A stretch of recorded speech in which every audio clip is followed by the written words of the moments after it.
few months ago, we all know Dom Tiberi, obviously, major sportscaster in town at one of the major networks.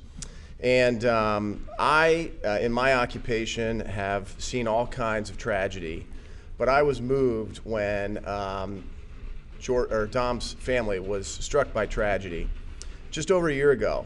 And we have been buying advertising on Channel 10 for decades and had always dabbled with the idea of not doing something that promoted our company, but doing something for the betterment of the community. And when I found out about the Maria's Message Foundation, I thought this would be a great thing for us to do, because we are starting to see more and more at our company deaths that I will call tragedies due to distracted driving. And so we decided to shoot a commercial with Dom, which scared me and made me as nervous as can be. And I've known Dom for many years, just casually, but spending a half hour with him in the studio to shoot a commercial showed me a side of him that I will never forget. And it was a personal experience for me to be there and watch how what happened to him has affected him, watch the passion, the hurt, the realness of a celebrity, but seeing it in person is something I'll never forget. And I was so excited to put up a public service announcement that says a message that we all need to hear. I would be shocked if there's anyone in this room who has not been guilty of some form of distracted driving. And distracted driving is not just texting and driving. It's all kinds of different distractions. But Dom has a great message, and I love it when people can turn something negative into something positive. And I think that you're going to hear today about one of the coolest examples of that. So Dom's going to get up in a minute. We're going to play a 2.5-minute video here for you. And when it's over, Dom Tiberi will be our speaker today, and we can welcome him accordingly. Thank you.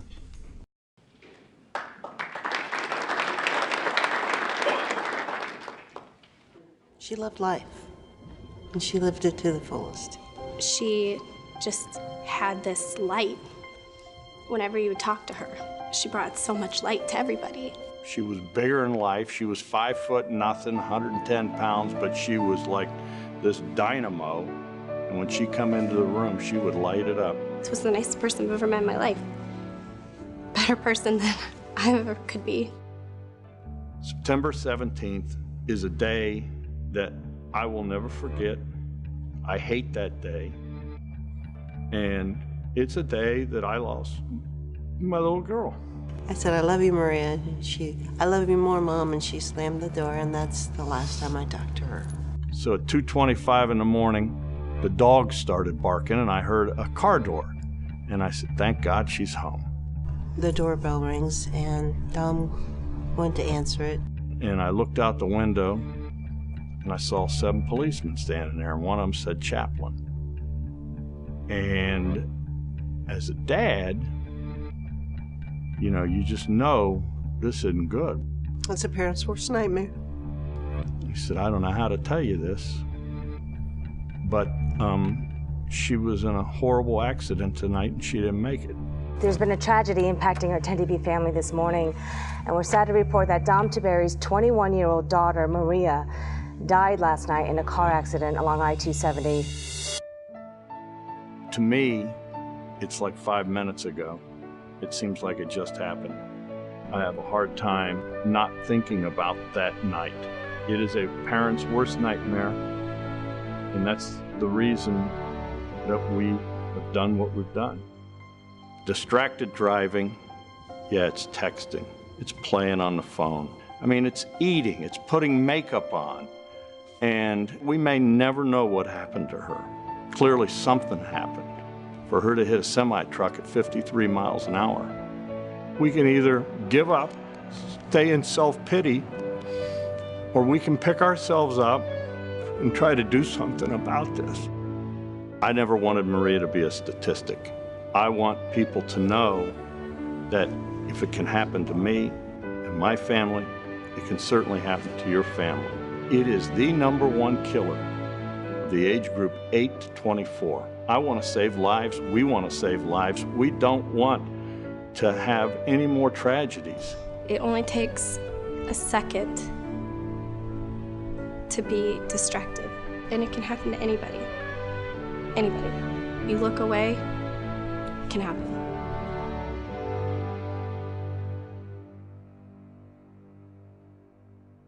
Thank you. It's an honor to be here today with you. I want to personally thank Mike Schettinger and the Schettinger family for getting behind this effort. They get it.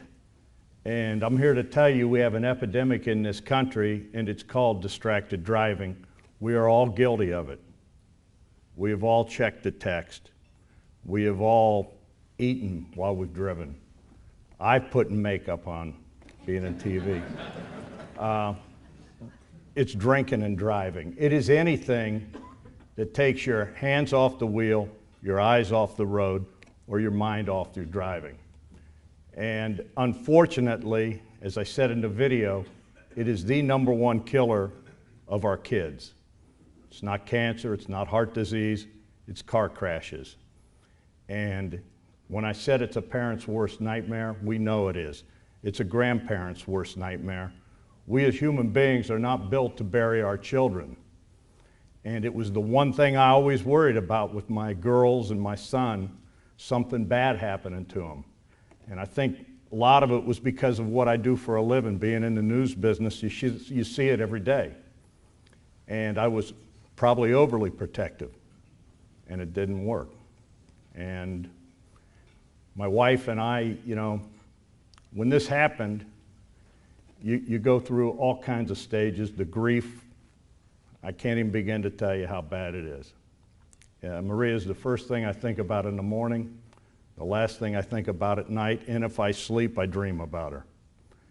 And, but it's no different than any other parent.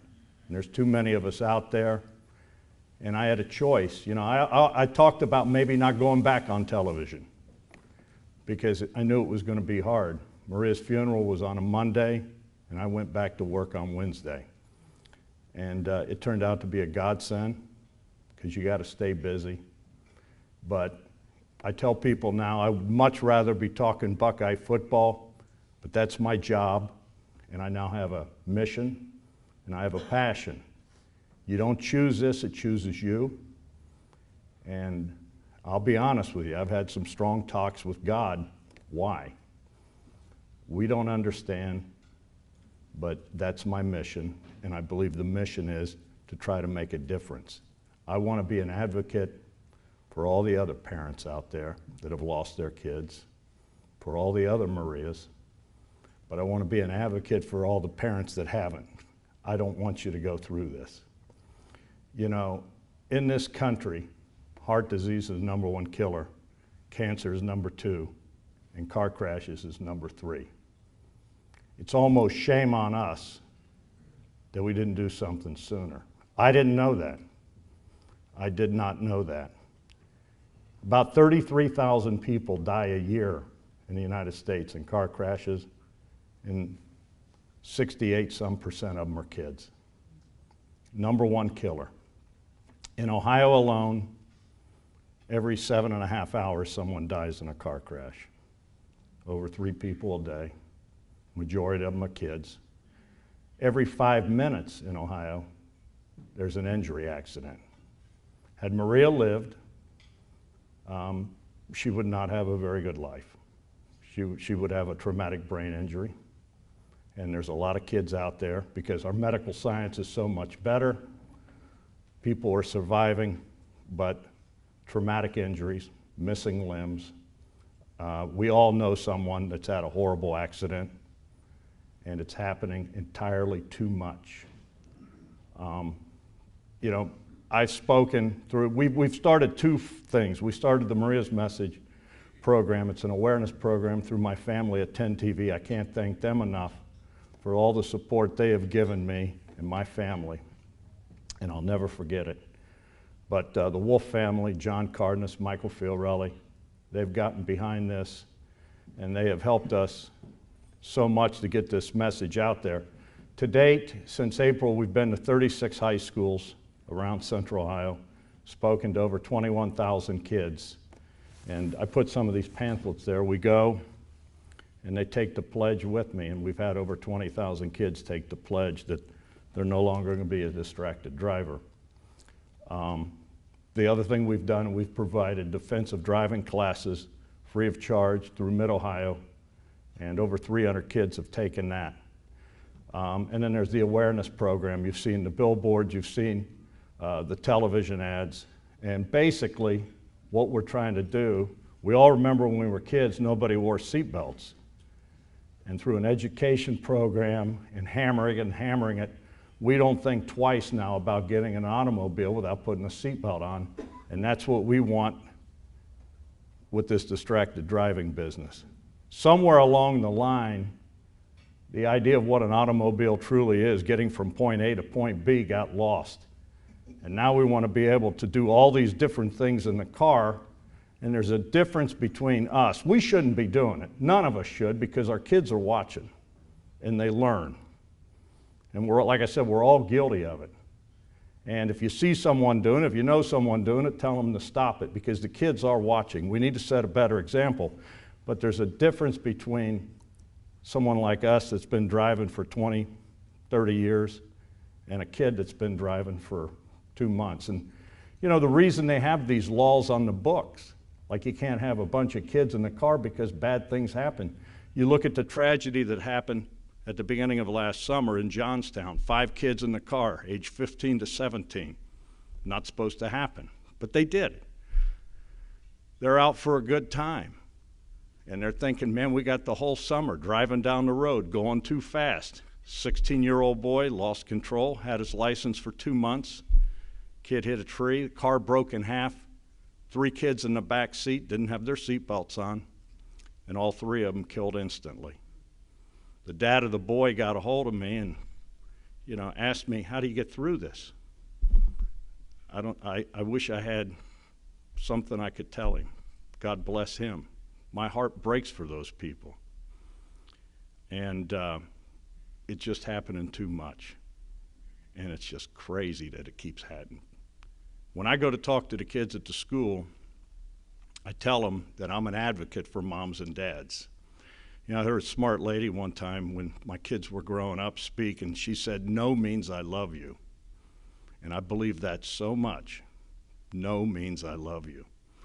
And it's hard for our kids to understand, because you always want to give them so much, and you want to give them better than you had.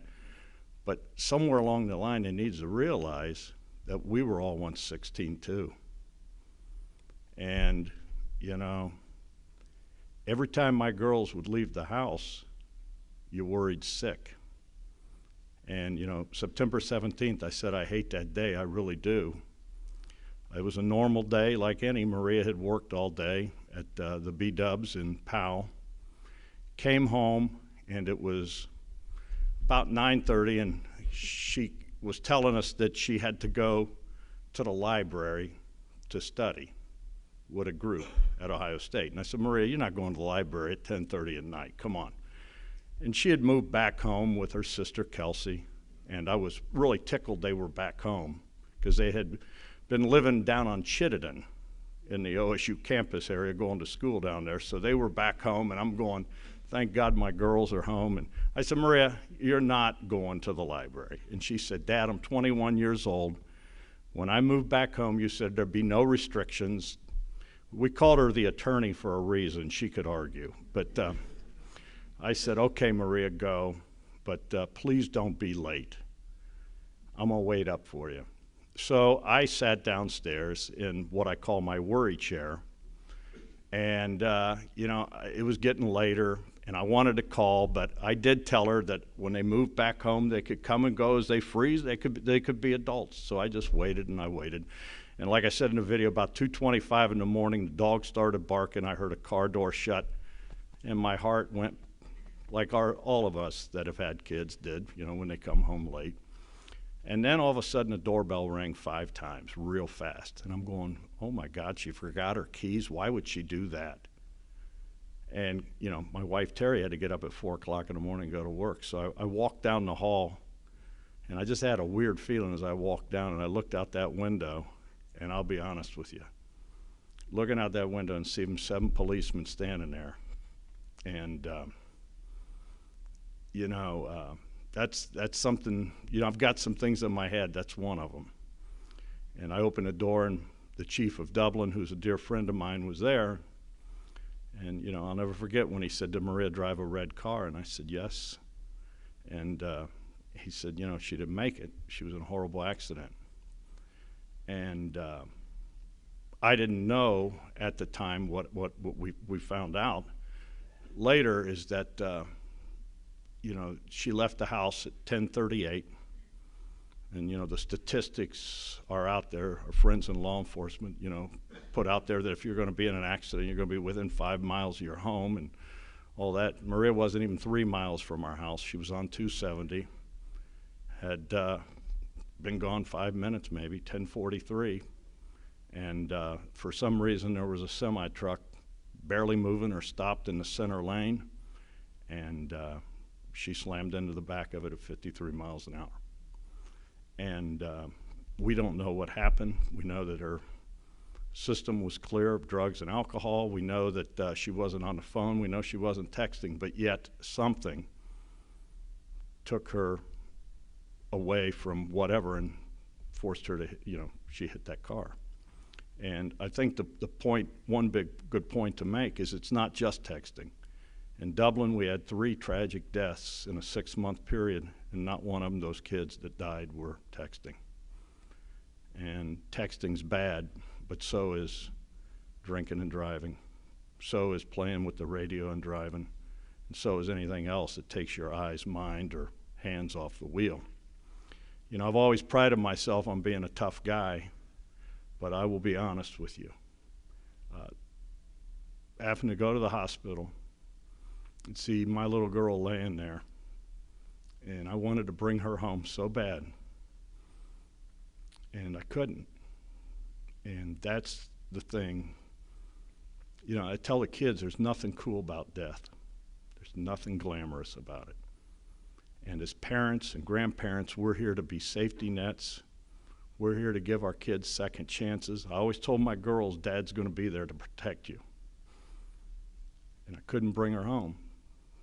And there are no do-overs. There are no second chances. And that's the nightmare that you live with as a parent, that, someone you love so much couldn't come home. And when I talk to the kids, I tell them, you're not going to truly understand what I'm telling you until you're a parent yourself. And then it's going to click. Kids are not puppy dogs. And there's a thing called unconditional love, and that's what a parent has for their child. And we've all been there, and we worry sick about you, and we don't want to see you end up like Maria. And the outpouring of Central Ohio, I will never forget. But like I said, I didn't want Maria to be a statistic, and I don't want any other kids to be statistics. And we all need to say enough is enough. As parents and grandparents, we need to say, wait a minute. This is the #1 killer of kids. It's not acceptable. We need to do a better job of educating our kids. We as parents and grandparents need to do a better job of setting an example. But we also need to let these kids know that there are no do-overs from death. There is no second chance.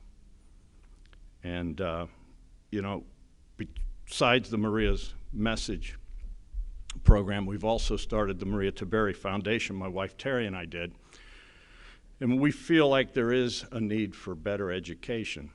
And so to date, we have raised dollars to buy simulators. When I took driver's ed, and probably many of you took driver's ed, we had simulators. In 1975, we had simulators. They don't have them today. Kids don't have simulators.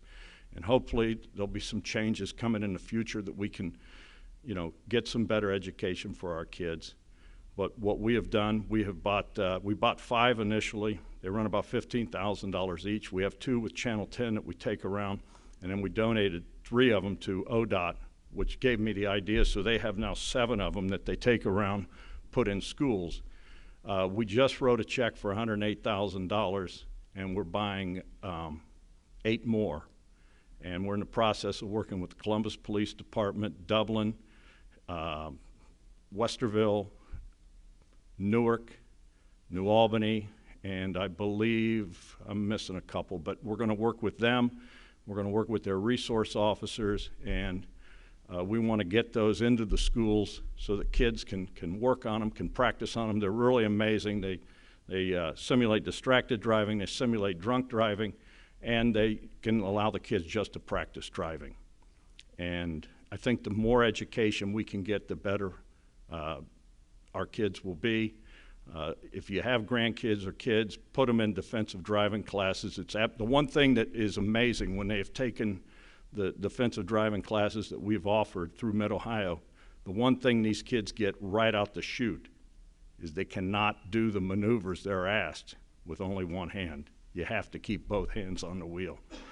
And that's what you want. We want to create a generation of defensive driving. When I took driver's ed, we were taught defensive driving. And if you tell kids about they don't even know what it is. You got to expect the unexpected. You got to expect that there's a semi-truck stopped in the middle of the road. You got to expect the guy in the right-hand lane is texting and not paying attention, is going to come into you. That's when you have these horrific disasters, when you've got two people that are driving distracted and they get together on the freeway. And the majority of the time you're going to see these horrific accidents on the freeways, and you're going to see them on the rural roads, on the country roads. And 270 is considered to this day a rural road. And that's where you see it, and making the kids understand. And you know, it's not just kids. I mean, you see what's in the news right now with Bruce Jenner. I mean, they're now looking to see if he was texting. You know, we're driving weapons. And, you know, it's like the governor said, and I give Governor Kasich a lot of credit. He lost both his parents in an automobile accident. He said, just drive the car. It's that simple. Just drive your car, pay attention. And, you know, when I talk to the kids at the schools, I tell them every time at the end, and I tell the little girls, that's the hard part. When I go there, I usually get really emotional, because when I see the little girls, I see a Maria in every one of them. You know, Maria, if you guys ever met Maria, you couldn't help but like her. She was just 5'0" and a little spark plug. Always had a smile on her face, and she truly loved life. And, you know, the terrible thing about death is that it takes everything you have, everything you're ever going to have, but it robs moms and dads and grandmas and grandpas of their hopes and dreams. And I wanted to see Maria so badly as a mom. I wanted to walk her down the aisle. I wanted to see her graduate. And all of that ended. And making these kids understand that in the blink of an eye, a decision that they make, it can end. But in closing, I always tell them that Maria's message is a message of love. And I said, I know your parents love you. You know your grandparents love you. I can tell you these teachers and administrators love you, because they wouldn't have me here. And I promise you, I love you. What we want is that you love yourselves enough to keep yourself safe while you're driving a car and keep Maria's message alive. I just want to thank Mike Schettinger again. I want to thank the Schettinger family. I want to thank you all for being here. Take these. Take the pledge if you like. If you wanted to, I'd administer, what I do is I administer a pledge. I tell the kids, take this pledge with me, but don't give me lip service. Don't do it if you don't mean it. But if you are going to, from this point, go on, and just like I tell them, I said, what has happened in the past, we can't change. We've all done stupid stuff that we're ashamed of, but you can't do anything about it. What is the past is the past. And tomorrow, promise me, it's not promised. All we can do is worry about the here and now and make a difference now. And, you know, like I said, not all of them have taken the pledge. Not all of them agree. And that's fine. That's cool. But over 20,000 have. And what I would hope you guys do now is lead by example and help spread the message. I said I'd take questions, and I'll tell you this. If you want to ask any Buckeye questions, like who's going to play quarterback, and Mike Schettinger might. But if you have any questions, go ahead. Feel free. Yes, ma'am. First of all, I just want to thank you for taking such a selfless and unselfish approach to such a situation that was so personal, and thank you for sharing with us as well as all the children that you have. What is the current state of driver's education? I mean, I know a lot of that got cut back, and it doesn't really happen in schools like when we were in school. Right. Like, what's going on in that arena? Well, you're right. Driver's ed is no longer in the schools. When I went to school, the sales, we took it there. It was for a grade, and you had to pass to then be able to go take your test and everything. And for some reason, I don't know if it was because of liability issues or whatever, but it is out of the schools. And I think that,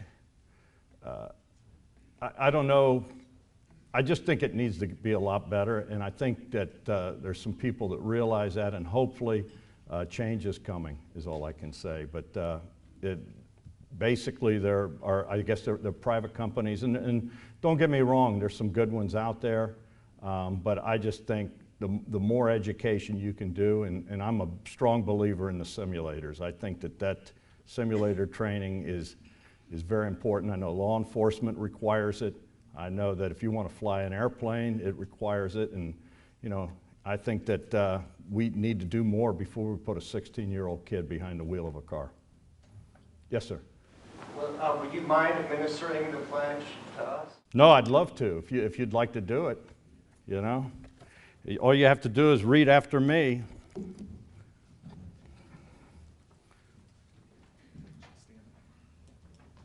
Well, you can stand up if you want. They don't normally do, but that's all right. Look at this.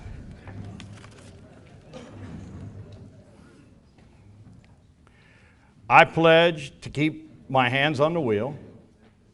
Well, you can repeat after me. I'm sorry. I messed that up, didn't I? Here we go. Here we go. I pledge to keep my hands on the wheel. I pledge to keep my hands on the wheel. Keep my eyes on the road. Keep my eyes on the road. Keep my mind on my driving. Keep my mind on my driving. If I keep my hands, eyes, and mind where they should be. If I keep my hands, eyes, and mind where they should be. I can keep myself safe and keep Maria's message alive. I can keep myself safe and keep Maria's message alive. Now you took the pledge, so now you have to, you know, it's an oath that we signed. It's a pact, so I expect everyone to, and you know, lead by example. And don't be afraid to ride your kids or grandkids, because as I tell people sometimes, I would much rather have Maria angry with me and be here to be angry with me. Anything else? And as far as quarterback, I don't know. Well, thank you very much. It's an honor to be here, and God bless all of you.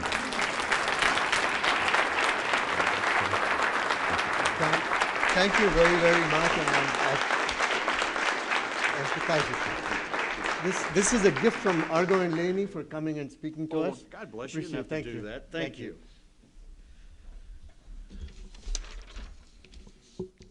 As Mike Shedding was saying, the club was never as quiet as it was this presentation.